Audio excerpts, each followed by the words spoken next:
આફ્રિકાના એક બહુ જ મોટા બિઝનેસમેન હતા મનુભાઈ માધવાણી.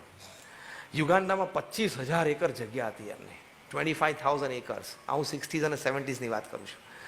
આખું ટાઉન વસાવેલું, વિલેજ નહીં, હા ટાઉન, બધું અંદર રોડ, રસ્તા ને હોસ્પિટલ્સ ને સ્કૂલ્સ ને બધું કર્મચારીઓના છોકરાઓ માટે.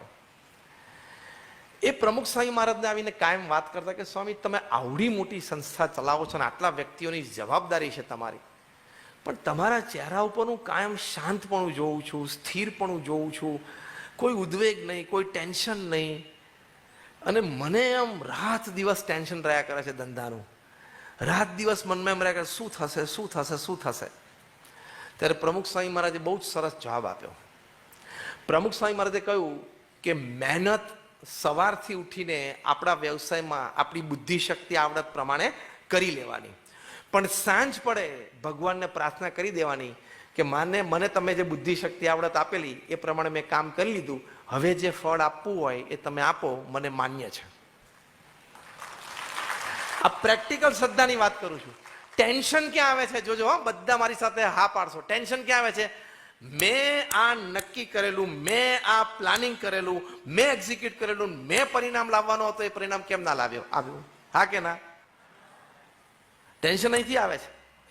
પણ કોઈની સાથે ભગવાને MOU સાઇન કર્યું નથી. આપણે જન્મ્યા ત્યારે ભગવાને memorandum of understanding MOU sign નથી કર્યું. જ્યાં બેટા પૃથ્વી ઉપર જઈશે, જે કામ કરીશે ગુડી ગુડી જ થશે, એવું ભગવાને સાઇન કર્યું. કોની પાસે હોય તો એવું MOU બતાવજો. એટલે ભગવાન જે પણ ઘટના બને છે આપણે જીવનમાં કર્મ, પ્રારબ્ધ અને ભગવાનની ઈચ્છાથી બને છે. Accept it, that is faith. I tried my best the whole day. In the evening, whatever the result is his wish. Finish. કેટલા ટેન્શનમાંથી તમે બહાર બચી જાઓ. અને તમે ટેન્શન રાખો તો એ કામ ટેન્શનથી નથી સુધરતું, એ પ્રશ્ન છે એના સોલ્યુશનથી સુધરતો હોય છે. અને ઉલટાને તમે ટેન્શનમાં, ડિપ્રેશનમાં એટલે સોલ્યુશન સૂઝતું હોય એ પાછું ના સૂઝે. હા કે ના? અને બિલ ગેટ્સ કે એલન મસ્ક કે વોરેન બફેટ એ કોઈ એક સેન્ટ પણ લઈને ભેગા જવાના નથી, અને કોઈ સોનાની કઢી સાંજે પીતું નથી. તો આનંદથી જીવીએ ને.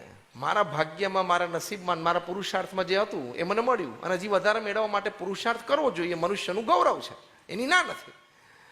પણ અસંતોષથી જીવી એ ખોટું છે. તમે કહો કેમ નથી મળતું, કેમ નથી મળતું? પ્રયત્ન કર. તારે હુંડાઈમાંથી મર્સિડીઝ ઉપર જવું હોય તો પ્રયત્ન કરવો, એ મનુષ્યનું ગૌરવ છે, એમાં ના નથી. પણ એ ના મળે ત્યાં સુધી તમે હુંડાઈનો આનંદ ના લઈ શકો ને, એ ખોટું કહેવાય. That is wrong. એ જીવન મૂલ્ય શીખવાનું છે. કોકનું જોઈને તો કોઈ દિવસ આપણા મૂડ ફરવા જ ના જોઈએ. Don't give your remote control in somebody's hands. આપણા જીવનનું રિમોટ કંટ્રોલ કોઈના હાથમાં આપવાનું જ નહીં. એ ગમે ત્યારે દબાવે ને આપણા મૂડ ફેરવે તો થોડે ચાલે. તમે ટીવીની સામે રિમોટ કંટ્રોલ બેઠા, તમે જે રીતે સ્વિચ દબાવે પ્રમાણે ચેનલ ફરે. એમ બાજુવાળો સરસ કપડાં પહેરે ને આપણી ચેનલો ફરવા માંડે કેમ ચાલે? બાજુવાળો ઊંડાઈમાંથી મેર્સિડીઝમાં આપણી ચેનલો ફરવા માંડે કેમ ચાલે? It's okay, fine, it's okay. એવા એટીટ્યુડથી જીવવાનું. એ તમને શ્રદ્ધા શીખવાડશે. કેમ? એના નસીબનું ને મહેનતનું ભગવાને એને આપ્યું છે, મારા નસીબ અને મહેનતનું ભગવાને મને આપ્યું છે. આ કેટલો સરસ જીવન મૂલ્યો છે. શાંતિથી જીવાય, આનંદથી જીવાય. બાકી નેચરલ રિસોર્સિસ તો બધા માટે સરખા છે ને. કરોડપતિ જે શ્વાસ લે છે જે આપણે લઈએ છીએ ને, કરોડપતિ જે પૃથ્વી ઉપર ચાલે છે પૃથ્વી પર જ આપણે ચાલીએ છીએ ને. કરોડપતિ દરિયાને જોઈને જેટલો આનંદ લઈ શકે એટલો આપણે લઈ શકીએ. Natural sources of happiness are equal for everybody. Artificial sources of happiness differ. તો એમાં શ્રદ્ધા રાખવાની.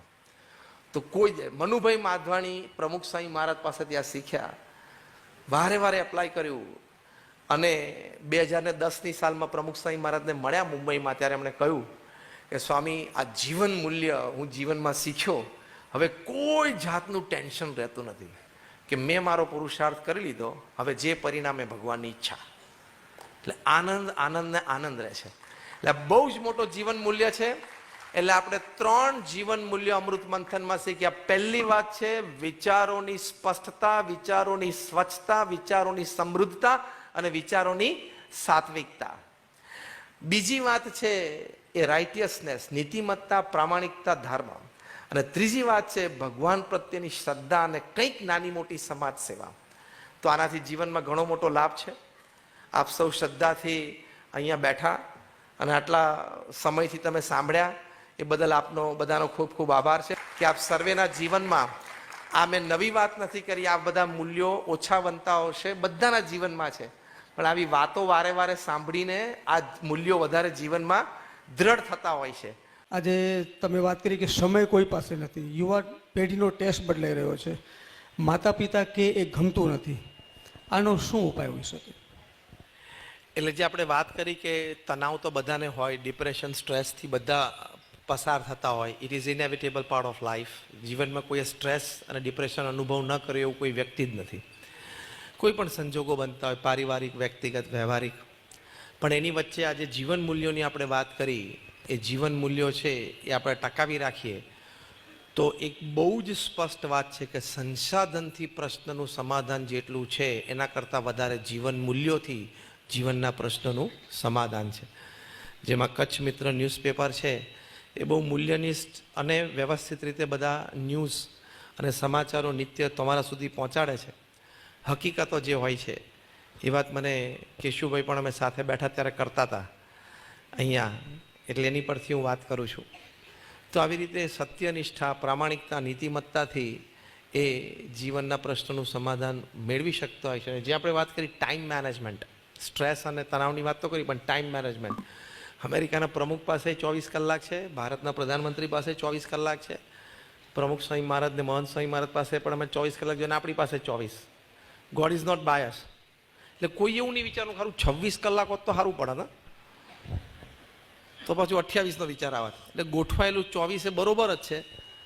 વી હેવ ટુ મેનેજ. પૃથ્વી પર કોઈ વ્યક્તિ કે મારી પાસે ટાઈમ નથી, એ પૃથ્વીનો સૌથી મૂર્ખ વ્યક્તિ છે. તમે ટાઈમ મેનેજ કરો એટલે બધું જ સાંજ પડે થઈ શકે, બધું જ, everything can happen. Thank you.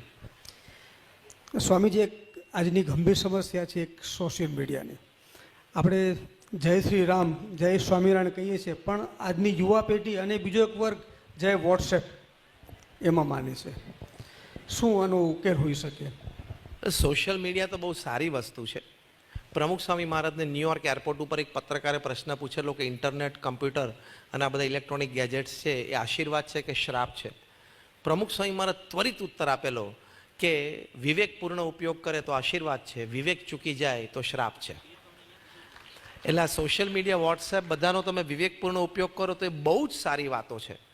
એમાંથી કમ્યુનિકેશન ફાસ્ટ થાય છે, કામ વ્યવસ્થિત થાય છે અને રિલેશનશિપ્સ બિલ્ડ થાય છે.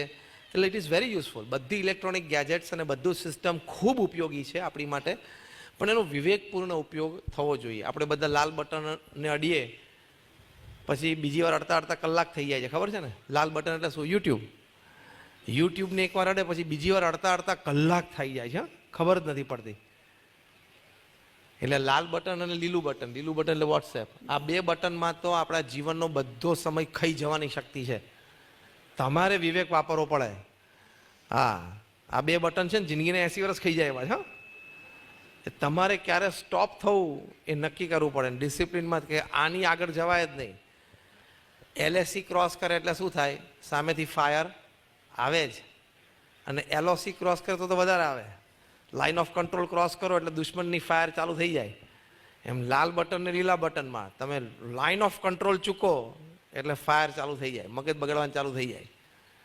વિદ્યાર્થીઓ અમને બહુ આવીને કે સ્વામી એમ વાંચું છે પણ યાદ નથી રહેતું. મને કોઈ વિદ્યાર્થી એમ કહે કે સ્વામી વાંચું છું ને યાદ નથી રહેતું, એટલે હું પહેલું જ એને કહું કે ખિસ્સામાંથી સ્માર્ટફોન કાઢીને પપ્પાને પાછો આપી દે અને પેલો બટનવાળો, સ્વિચવાળો એક સાદો ફોન લઈ લે.